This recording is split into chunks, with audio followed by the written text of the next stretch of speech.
What's good, everybody in the building, man? We are finally back home from SHOT Show. I hope you guys enjoyed that coverage that I've been covering. 4 days, I want to say 7 videos, not including the clips we threw along with it from particular products that we wanted to showcase separately. I hope y'all enjoyed that coverage, and I'm finally back home with plenty more footage and plenty more reviews, products, all the above to showcase for you guys and girls. We have a jam-packed week coming up this upcoming week and the week after, so I just want to say thank you to everybody who has been supporting the channel. We're about to hit 100K, and also guys, join up to my Patreon. It's free, but if you want to be a big time supporter, hey man, become a LARPer, become one of the paid memberships. At the end of the day, it helps this channel greatly. Coming in at number 5, guys, for my top 5 pistols at SHOT Show, and you know, let this be known, these are the 5 pistols that I saw with my own 2 eyes. There's probably some booths out there that I missed. I mean, hell, there's plenty of brands when I got home I realized were there and I didn't even get to go see them. A lot of them out there. The show had over 2,500 exhibitors with 13.9 miles of walking space. 4 days was just not enough time to get all that. These are my top 5 that I saw with my own eyes and got coverage on.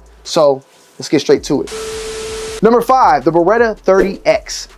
And I mean, that's the rest of the Beretta 30X, but Tomcat 30X.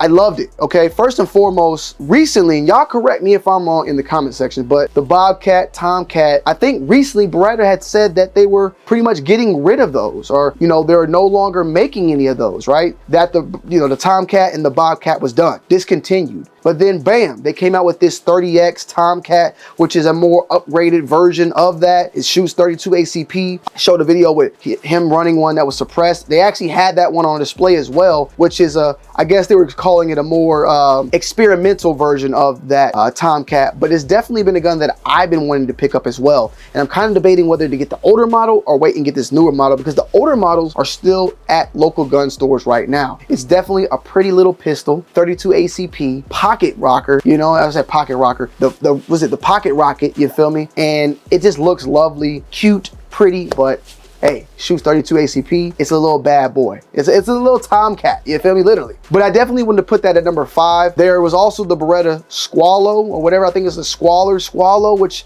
is nice as well. That gun came out a couple months back, so it's not something extremely new within this month or week for SHOT Show. So for that reasoning, I kind of didn't put it in with that, but it's definitely a beautiful pistol as well. But the Tomcat 30X, that one might need to be coming to my collection.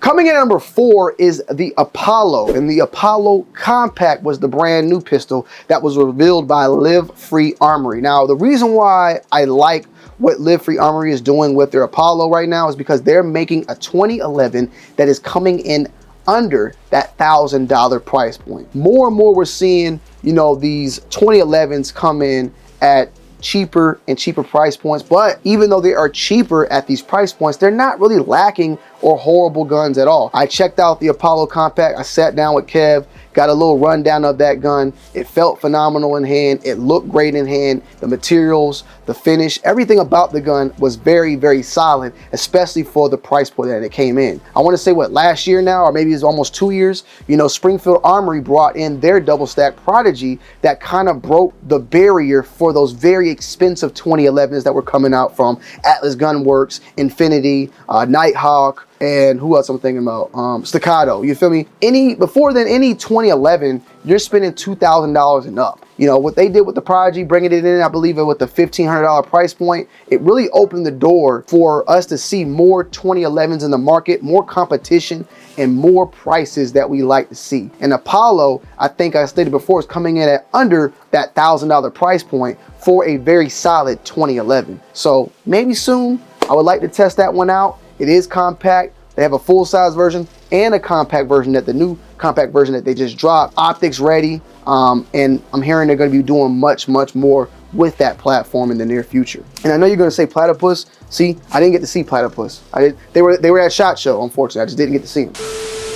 Coming in at number 3, we got to go back to Beretta once again, okay? Beretta, they did drop something that is old, but they made it with a little twist, and for some reason, like me personally, I might not be able to pick this one up, but I might go pick up the base version, and that is the PX4 Storm.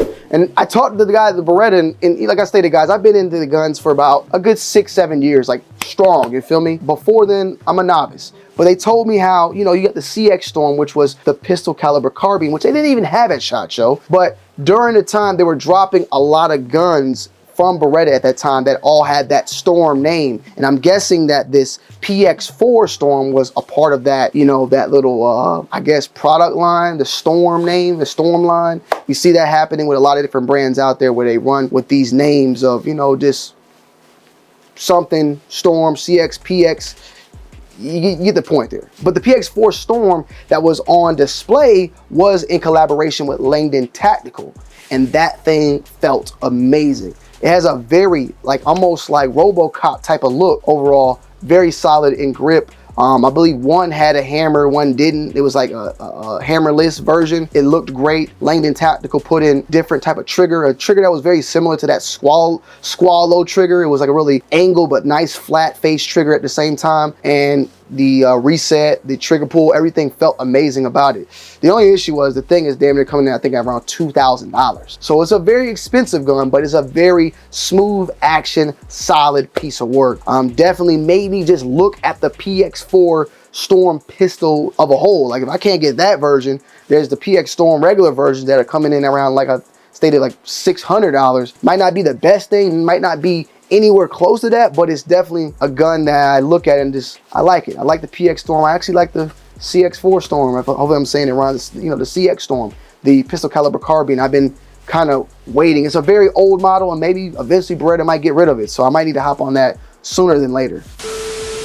Coming in at number 2, we had the Daniel H9. Now, Daniel Defense definitely knocked it out the park with the H9. We did a review. We're going to be doing a follow-up review on that sometime next week, so stay tuned for that as well. The H9, Daniel Defense's booth, they came to the show prepared with 2 brand new products, okay? We do know the H9 looks a lot like the Hudson 9. It's built off the Hudson 9's looks, but as stated before, they're only utilizing one key part that is the same from the Hudson 9 with the H9. A lot of the looks, maybe some similarities there, but even the design itself has some slight differences from that Hudson 9. Me personally, I think that what Daniel Defense did, they saw a great pistol that needed some fixing. They went in, scrapped all the innards, gutted it, and made it right, and they came out with the H9. I think we're gonna see much more coming down the pipeline with Daniel Defense with the H9 platform, from maybe a full size, a threaded barrel, and much, much more. Right now, the Hudson 9 is a compact pistol, so maybe down the road we see a more full size frame model. Even asking Mike, he was, you know, he didn't want to say too much, but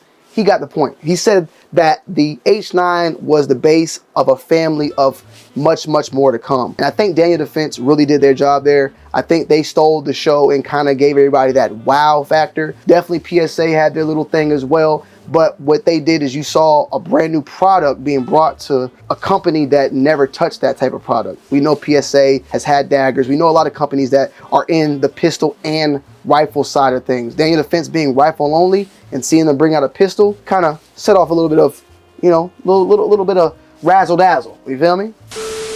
Coming in at number 1 though, I got to give it up to Walther.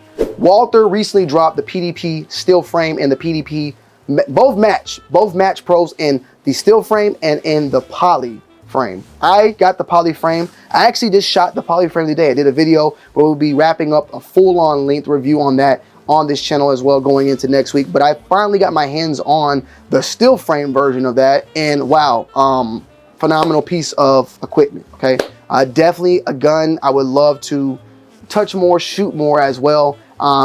Seeing this photos and videos don't do the gun justice. I think the poly frame is phenomenal as well as for what it is, and it's for someone that maybe wants to carry that match pro but not have all that weight, so they want to have a little bit of poly in there for a little bit of less weight on the gun. But the steel frame, I definitely see these popping up more and more in competition.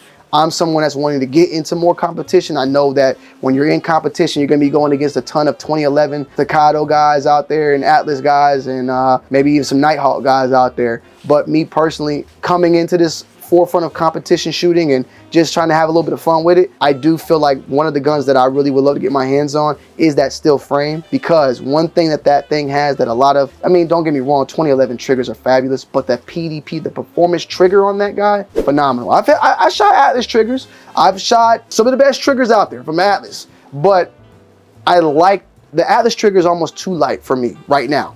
Maybe when I get a little bit faster with that trigger and follow-ups and all that, maybe then, but I like what the PDP, that performance trigger, is, in my opinion, the best trigger right now for striker fired pistols. And I gotta say that it's not that far from that 2011 feel of a trigger. Salute to Daniel Defense, because they're trying to bring that together. They're trying to do that with their trigger. I think they got to get that flat face. I don't know yet. That's the only gripe I had with the H9 really, is I'm still getting used to that trigger. That performance trigger on that PDP still, and on that match, and even the PDP Pro SD, you got to try it. You just got to try it. So yeah, guys, let me know you guys' thoughts and opinions down below in the comment section. Let me know if I got anything wrong or right. If you've seen my full-on episode and you think I showed something better than those, let me know down below in the comment section. I love y'all. I appreciate y'all, and I'm out. Peace.